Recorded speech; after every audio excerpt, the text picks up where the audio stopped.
है और मेरा जो अब वाला स्कोर है वो 603 है।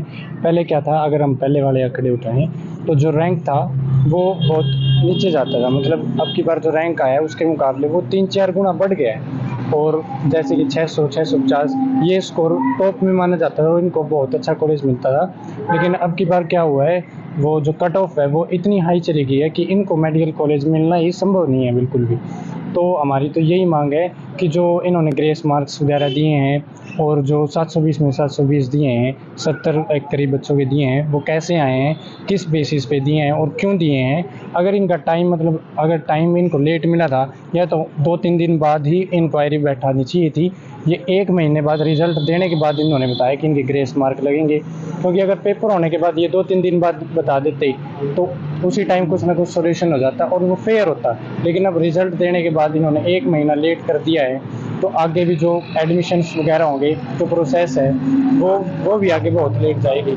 तो कहीं न कहीं बहुत बड़ी जो है धांधली है और जो फ्रॉड चल रहा है उसकी अच्छे से जाँच होनी चाहिए और जो फेयर डिसीज़न है वो होना चाहिए। और सुप्रीम कोर्ट से भी यही दरख्वास्त है कि वो फेयर डिसीज़न दे और कुछ अच्छा करे स्टूडेंट्स के लिए।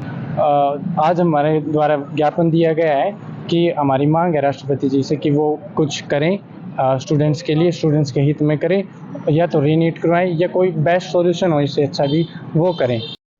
मैं मास्टर वजीर सिंह, हरियाणा अभिभावक एकता मंच का प्रदेश अध्यक्ष।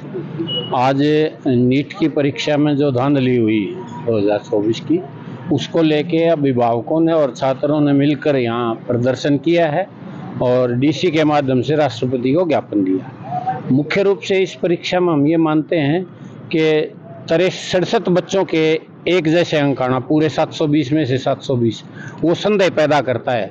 मेडिकल जैसी शिक्षा में कुछ क्वेश्चन ऐसे जरूर होते हैं कि जिनको हल नहीं किया जा सकता। और फिर नेगेटिव मार्किंग है, नेगेटिव मार्किंग में 100 के 100 संभव नहीं है। दूसरा ये है कि केवल लाखों बच्चों में से 1563 बच्चों को इन्होंने ग्रेस मार्क दिए। उसका क्या क्राइटेरिया रखा है, कोई पारदर्शिता नहीं है। और एक ही सेंटर पर पहले FIR हुई थी, पेपर हुआ जब 4 मई को पटना में। गुजरात में गड़बड़ हुई है, हरियाणा के एक सेंटर के 15 बच्चे टॉपर में हैं। तो ये सारी चीजें संदेह पैदा करती हैं और इन सब की जड़ है नई शिक्षा नीति। उसमें शिक्षा का जो केंद्रीयकरण है ना, वो किया है इन्होंने NTA के माध्यम से। सारी परीक्षाएं NTA ले रहा है और वो कोई अथॉरिटी है नहीं, उसमें एक्सपर्ट लोग नहीं है, मेहनती अनुभवी लोग नहीं है, केवल सरकार के बंदे उसमें ठूस दिए, जिनकी वजह से यह गड़बड़ हो रही है। तो NTA भंग होनी चाहिए, ये पुनर्परीक्षा हो, बच्चों के साथ न्याय हो, कोई ग्रेस अंक दिया नहीं जाए, ये मांग है। अखिल भारतीय किसान सभा का राज्य कमेटी सदस्य हूँ। आज ये नीट की परीक्षा देने वाले बच्चे और उनके अभिभावक पूरे इकट्ठे हुए हैं। ये जो परीक्षा NTA द्वारा ली गई है, ये पारदर्शी और निष्पक्ष परीक्षा नहीं है। जिस तरीके से बच्चों को पूरे के पूरे नंबर मिले हैं, ये संभव ही नहीं है, असंभव है ये।